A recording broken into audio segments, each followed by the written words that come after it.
Hey y'all, welcome back to Feasting on the Word with D.G. Hamblin. I am D.G. Hamblin, and this should be just a short video. I need to address something which has been brought up to me several times in the last couple of weeks, and it's in reference to the video I made about the meaning of the word Mormon.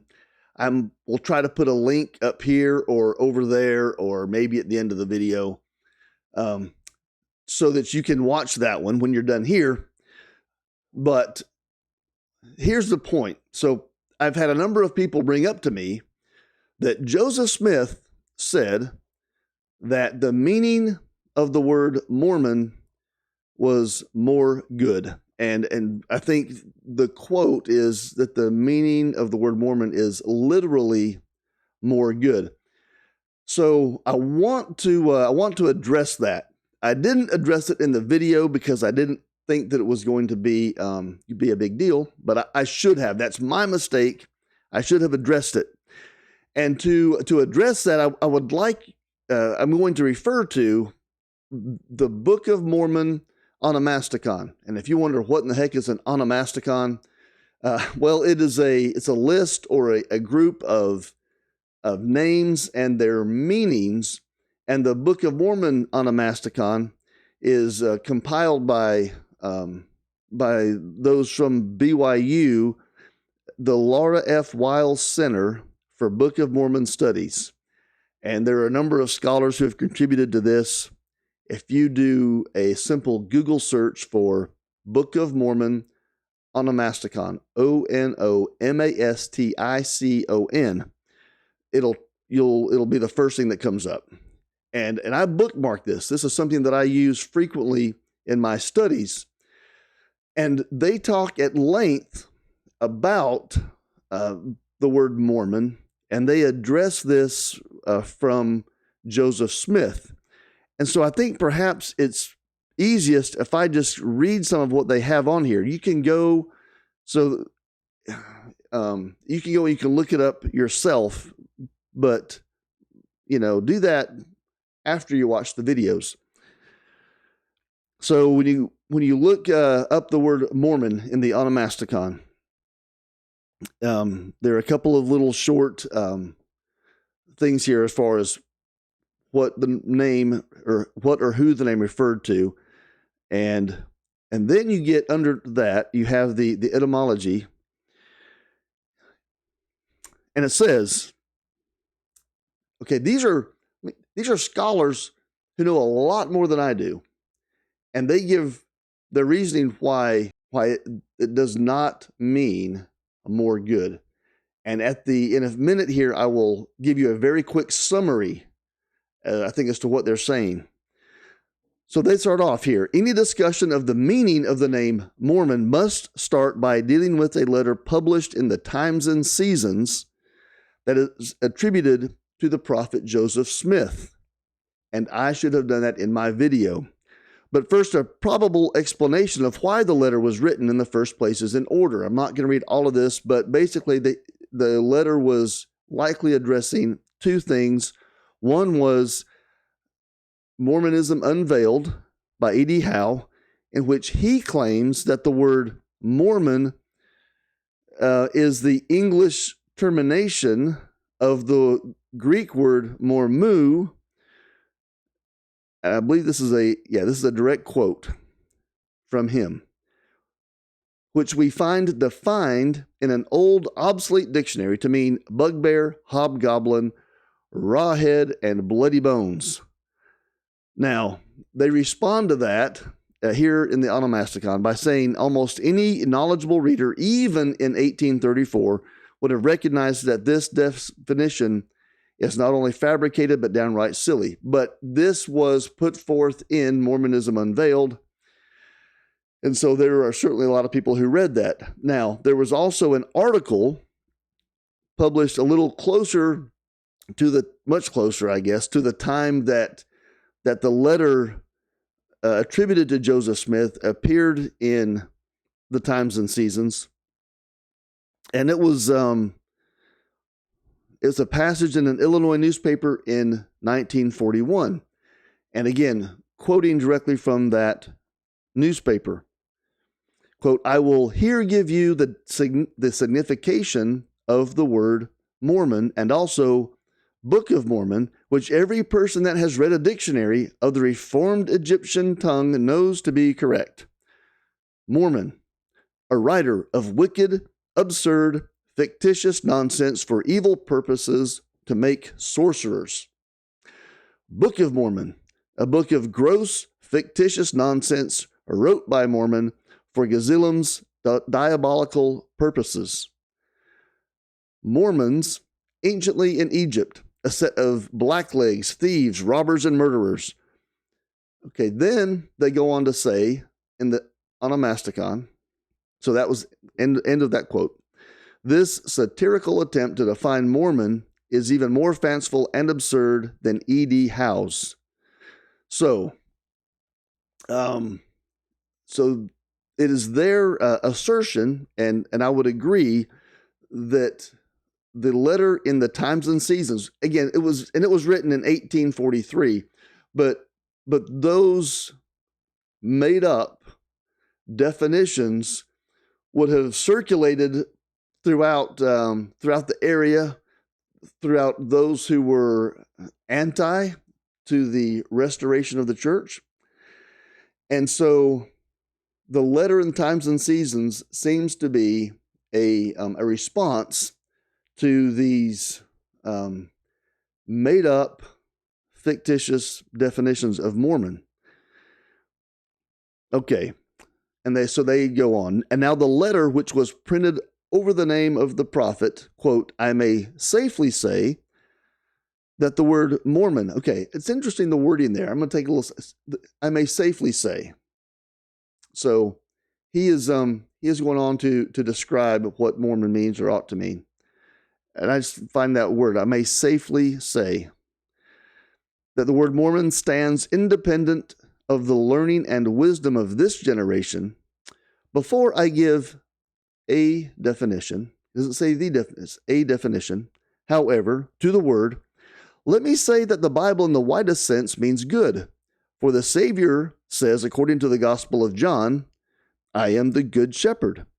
And it will not be beyond the common sense of terms to say that good is among the most important in use, and though known by various names in different languages, still its meaning is the same and is ever in opposition to bad. We say from the Saxon, good, the Dane, good, the Goth, Goda, I'm probably saying this wrong, the German, gut, the Dutch, good, the Latin, bonus, the Greek, kalos, the Hebrew, tob, and the Egyptian, mon. Hence, with the addition of more, and he's giving the English word more, or the contraction, more, M-O-R, we have the word Mormon, which means literally more good. So Joseph Smith is creating the word Mormon in this instance by combining the Egyptian mon with the English more, and then ascribing the definition to that word, Mormon, of more good. Okay, I'm going to make a couple of points here in a second, but I just want to read a little more of what they say here in the onomasticon. It is possible that the tone of the letter was at least partially meant to imitate the flippant anti-Mormon literature of the previous 10 years. After all, satire is a tempting retort to satire, although some of the letter might be an application of an eye for an eye. There is more salient crux that needs to be addressed. The first issue with this statement is that it is not certain Joseph Smith is responsible for all of the content. They go on to explain why. He may not have been. Let's assume that he was. Let's assume that he was. But he may not have been. There's, although Joseph Smith was the editor and had his name on these, often other people wrote things and then his name was attached to it to give it more weight or credence. And that kind of thing happens a good bit. It's not necessarily a bad thing. It's just how it is. W. Phelps, they list, was a ghostwriter for Joseph. B.H. Roberts had found evidence that the editor of the Times and Seasons, W. Phelps, rather than Joseph Smith, wrote that particular paragraph, and that it was based on inaccurate premises and was offensively pedantic.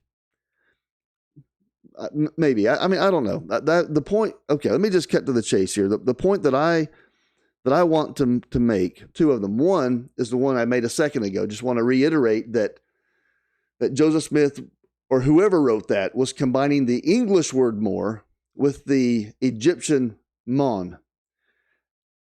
And if the word for word literal translation in the Book of Mormon was more good, then we would have to assume that the king who came up with the name for the land of Mormon would have known, and it doesn't say which king, at least probably a 50-50 chance that it was King Noah, who was not righteous.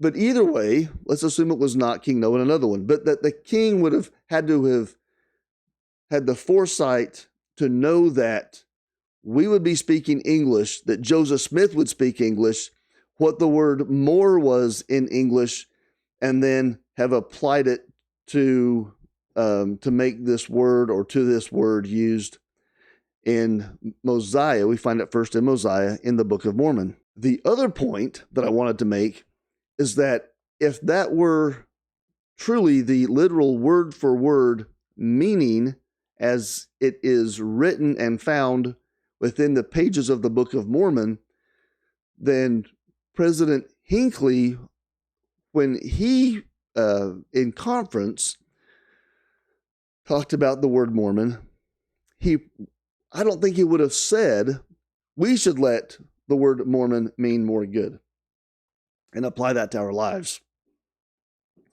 I think that if it were literal, I think that President Hinckley would have stated so, reiterating what was written in the Times and Seasons. Now, there's another reason why I and these scholars don't think that that's the name. And that's because we're given the meaning of the name in the Book of Mosiah itself. And I talk about this in that video. And it's interesting that I just found this in the Onomasticon, not under the name index, but if you scroll down on the main page, they have a fun facts section. And I was just, for fun, looking at that one day. And when you go down, scroll on down, you see listed there, Mormon. So somebody else came to a similar conclusion as I did. They just didn't carry it to the extent that I did. Mormon, Mosiah 18:4, quote, a place which was called Mormon, having received its name from the king, being in the borders of the land. So this is the name's given by the king, as I mentioned in the other video. And here's why he names it that. Being in the borders of the land, having been infested by times or at seasons by wild beasts. Now, if you'll go watch that other video of mine, and again, I'll try to put the card up here if I can get that to work. I'm still learning a lot about how this stuff works. Anyway, you'll click on that video, you'll see that I come to the conclusion that it means, as far as a literal word-for-word translation, times and seasons. And that comes from a combination of two Hebrew words making a compound word with an infix. Now, if you want the explanation for that, watch the video. Now, isn't it interesting that the paper of which Joseph Smith was editor, the one he started, was called Times and Seasons. I do think that Joseph Smith knew the literal word-for-word translation, what it actually meant. But you know, if he were to say, as a rebuttal to all of this, this hatred and this twisting and the made up definitions by these wicked people about the word Mormon, if he were to say, well, you're wrong, it actually means times and seasons, that wouldn't have had any effect, little to no effect. But, so then he comes up with the other. He makes, basically his own Mormon word, combining the English and the Egyptian. Okay, however, I also think he made a play on words when he named his paper The Times and Seasons. Instead of naming it the Mormon, he names it the definition of the word Mormon. All right. Thank y'all. It's video a little longer than I thought it would be, but if you've hung in this far, man, thumbs up to you. Please give it a like, give me a comment. Love y'all. See you again soon.